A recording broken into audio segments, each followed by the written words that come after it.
So when you went back and kind of watched the tape from the other day, what's the biggest thing that jumped out to you? Yeah, not my best. Obviously, I'd like to take care of the ball better. But as bad as I played in the first half, I thought I battled in the second half and put us in position to win the game. So I was proud of that, but obviously got to start stronger. Were there any commonalities that you saw that kind of contributed to making the start that you did more? Just take what the defense gives me. Don't try to force it. You seemed visibly bothered by it, kind of just being by your locker when we were all in there. Was that just a normal, you were really upset that you didn't play well in the first half, or the loss, or kind of what was behind why that seemed to... You're saying staying in my locker for? Yeah. Oh, I do that every game. Yeah. That's new to us because we haven't been around. There you go. COVID. What stands out to you most about Dallas' defense? Micah Parsons. He's a really good player. You got to have a plan for him. Got to be aware of where he's at all times. He can wreck the game if you let him. Joe, why do you do that every game? Is that a part of the process that helps you sitting there taking it all in that long, or? I don't know. It's just what I do. Maybe it was a little longer on Sunday than usual, but I do it after practice too. Are you replaying different plays in your head, or what's the? Yeah, maybe. Yeah. You do it after a win or a loss, kind of sit there and process, or just a loss? Yeah, I do it after both. How challenging is it to just shake it off in the moment in the second quarter when things aren't going your way? And how hard is it to flip that switch and immediately kind of turn the game around in the moment?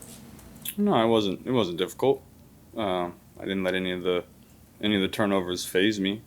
I think that showed with the comeback in the second half.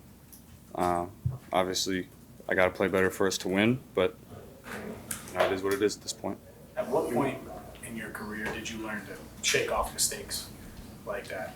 Just from the jump, have you always been that way? Is there a moment that stands out where you learned to shake it off?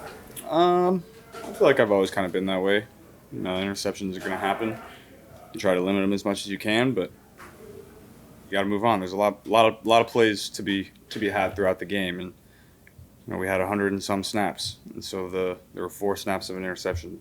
That's 100 more snaps that you got to play. When you have a week, not just last week, but in general, or a week you feel like you didn't play as well as you could have, what's the biggest thing in putting it behind you as you start prepping for the next week and making sure it doesn't have to carry on? Having a good week of practice, going out and executing the way you're supposed to in practice, playing it like a game, just putting it behind you and taking your completions in practice and getting to Friday and Saturday feeling good. Zach said if T can't go, you guys have a lot of confidence in the backup receivers. Mike Thomas played a lot of snaps. What's your confidence level with those guys and how comfortable do you feel? Yeah, those guys have played a lot of football for us. Trent Taylor has made plays. Mike Thomas has made plays. Stanley Morgan has made plays. So we have confidence in all those guys. They've played a lot of football for us, and they know exactly what they're doing when they're out there. So if T can go, great. If he can't, we got confidence in those guys. Joe, what did you think of not just how Jamar played, but the fact that he never came off the field for a snap at whatever it was, 100 plays? What did you think of that in general? Unbelievable effort by him. He's a unique, special player that you don't see a lot. And we, as much as we got him the ball on Sunday, we got to get him the ball more.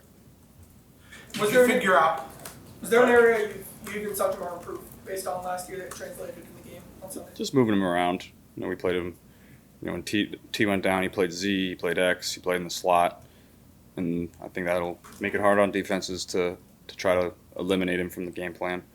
Just moving him around, you got to always find him, have a plan for when he's in the slot, when he's to the boundary, when he's to the field, all that stuff, and he's a smart enough player to do it. Was that the most snaps you played since the 7 overtime game, you think? I don't know. It was definitely tiring, that's for sure. You watch the tape. Do you know why it started out so badly?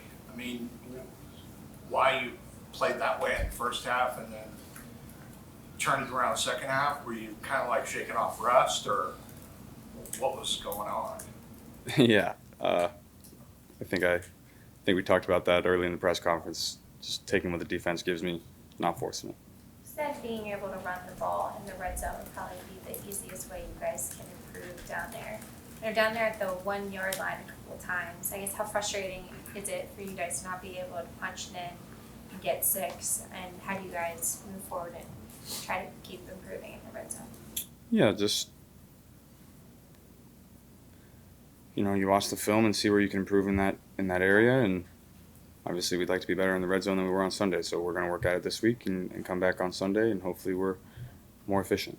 You mentioned Parsons as their difference maker. What makes him stand out? What makes him different than just a regular pass rusher? Anything you've noticed that impressed you the most in terms of his ability to get to the quarterback? Yeah, I mean, usually you have a pass rusher and he lines up on one side of the ball, and you can kind of have a plan for him, but he rushes outside, he rushes inside, he rushes right, he rushes left. They blitz him from the linebacker position, so you always got to be aware of where he's at.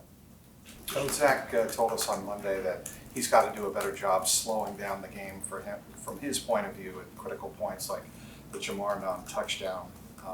I'm curious from your perspective, how does communication evolve over the course of a game with Zach and Brian? Yeah, I mean, it's communication on all fronts wasn't up to our standard on Sunday, from me to the O-line to the receivers to the coaching staff. So that might be first game. We're going faster than usual, and we're going to get better and better at that. When you say the O-line, you're talking about protection specifically, or? From me to from everybody. So what's the difference between taking what they give you and making a play? I mean, what's the line? I mean, that's a pretty thin line, isn't it? Yeah, there comes times of the game that you have to go make a play, but for the most part, if you take what the defense gives you, you're going to move the ball down the field and be efficient and put points on the board. So I just have to get back to that mindset. You mentioned that you thought a lot of teams play cover 2, and Pittsburgh did play quite a bit of it. Do you expect Dallas to play cover 2 as well, or do they run a little different look to their cover 2, or what do you see there? They have it in their defense, so we'll have a plan for it. But just like every game, I think we're going to face something different from every team than what they put on film. So we'll be expecting what they've shown on tape, and we'll have to adjust on the fly. Last time you played Trayvon Diggs, you had a big day in college. What stands out to you about how much he's improved since when you saw him play at Alabama to now? And do you think he's one of the premier cornerbacks in the NFL? Yeah, he makes a lot of plays. Obviously, with however many interceptions he had last year, it felt like a million. He's not afraid to take chances. He's going to jump routes, and he's going to. You got to be aware of who you're throwing a 50-50 ball to when he's covering him, because he's going to go make a play. I mean, I think he's a former receiver at some point in his career, so you got to be aware of that. Did you think Jamar scored on that 12-yarder late in the game, under 3 minutes to go? Yeah, I thought he did. In the moment? Yeah. What was that for you? Because I know Zach said he was saying get up on the line, and he was worried about them challenging the play. Was it just that simple when you heard that, or were you thinking you were? Yeah, when he calls the play, I go run it. It's not my job to throw a challenge flag. Out there, there's bullets flying out there. I thought he had scored, but I didn't have a great look at it either. So you'd like that to be a touchdown, but we had 3 other opportunities or 4 other opportunities to punch that in, and we didn't take advantage of that. What's the fine line between rushing to the line, trying to get the defense out of position, and taking your time to get in the play maybe that might be more suited to that situation? What's the balance there? Depends on the play. Some plays, you're not worried about where the defense is, and you can just get up and run it quickly. And other plays, you have to be able to see the defense to make your calls and make adjustments depending on what front it might be, what coverage it might be, and all that. So I think it just depends on the play that you have called. Do you have the option with Zach to call a timeout and say, I'm not comfortable with this, I don't want to do this timeout, I'm going to come to the sideline and regroup? Do you have that option with Zach in that situation? Yeah, we've talked about that. Has there been any chatter throughout the week of, not kind of avoiding an 0-2 start or making sure that you'll start well, probably be the more accurate thing? Has that been a topic of conversation coming out of that? That the strong start's maybe still on the table for you guys? Yeah, we're just focused on winning this game, having a great week of practice, and the rest will take care of itself. Joe, you talk about you can get the ball to Jamar more. I know that's never a bad plan to throw to him, but is there a danger in it in your own mind of making sure that the distribution is what has made your offense so dangerous. Of not focusing too much on that when it's always so comfortable to just look for number one. How is that? Is that a hard thing for you to try to balance as he's having a great game? No, I mean, whether T's having a great game or TB or Jamar or Joe, we're gonna feed, whatever guys is feeling it and is getting the opportunities depending on the defensive look, and so we're gonna have a game plan for everything that we see and go out there and execute the best we can. This will be your first time back at AT&T since your LSU opener, or does that cross your mind at all this week? Everyone keeps asking, for some reason, everyone keeps asking me if I played there before. It's happened a bunch, and I don't know what that means, but people keep doing it. And I have an answer for them because I did, but thought that was interesting. Why do you think that's the case? I don't know. Feel like it's kind of an iconic stadium in our league, and obviously the big scoreboard, and Cowboys have a lot of rich tradition, and so whenever you go there, I think it kind of feels a little different. Joe, when the team didn't come out as sharp as you wanted to in the first half last week, does it shift the mental energy even more towards being that much more sharper in the second game? No, I mean, we go into every week feeling like we should go out there and execute the way we need to. First half, we didn't do that, but we're going to have a great week of practice. We're going to go out there and execute on Sunday. And when you come off a loss, is there a different fire inside of you? Is there a different motivation inside of you in a week like this? No, every week you feel the same. Whether you win or lose, after Monday, you put it behind you and you try to go out there and play your best ball on Sunday. Joe, when you go against Micah Fitzpatrick or a Diggs, how much do you have to account for them? How much do you study for them? You talked about the jumping routes. How do you get ready for that? Yeah, you just have to be aware that some players are going to take chances and maybe not be exactly where you expect them to be in a coverage structure. They might jump a route like Minka did on the first pass attempt of the game.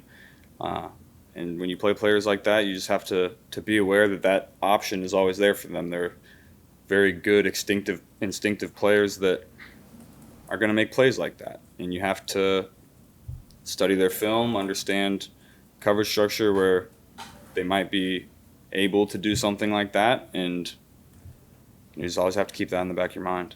Dallas had 26 interceptions as a team. He had 11, led the league, but they had 26 net, led the league as well. Are they more aggressive overall? Is that a Dan Quinn mentality, or is it what do you think the reason is for that success with interceptions? I think they have really good players that understand when they can take chances and aren't afraid to get up and be aggressive in man coverage, and then understand their coverage structure really well. To you, what does a good practice feel like? In practice, you'd like the ball to never hit the ground. I mean, that's ideal. During these season practices, camp's a little different. You're trying things and all that, but during the season, you never want the ball to hit the ground. But aside from that, just straight completions, is there a certain feel, a certain vibe that you get when you get off the field? Like, okay, I think we really had a good one. Yeah, there's definitely a different feeling than if you have bad practice. But like I said, early in the week, it's more mentally taxing, and then later in the week, you start to sharpen up and understand how people are going to run this new route that we have in, and you get more reps at it. Zach said last week, I think, referencing exactly that he tries to give you guys as many things challenging or you haven't seen before on Wednesdays. Is that pretty accurate, the way you look at it? Yeah, Wednesdays are definitely more mentally taxing just because you have a whole new game plan and new play calls in the huddle, new defensive structure that you're facing on the scout team. So you're tired at the end of the day, but it's also a great mental day for us. How hard is it to study a defense early in the year and, compared to later in the year when they don't have a hell of a lot of tendencies? How hard is that going into an early season game to do what you're talking about, studying things? Yeah, it's difficult because you have to go back to last year to see what you expect them to do, but it's a whole new year. They have new players, a lot of new assistant coaches sometimes, and you have to kind of extrapolate what you expect to see against your offense. So you go look at offenses that might be similar to yours, and you go back and watch that tape and see what they did to them. And the early season games, you just have to be great about making adjustments on the fly, and I think we have really smart players that are able to do that. How much different is the Cowboys defense and what you saw last week? I mean, schematically, philosophy. Yeah, I mean it's completely different defensive structure, new defensive coordinator, different players. So, every week is different.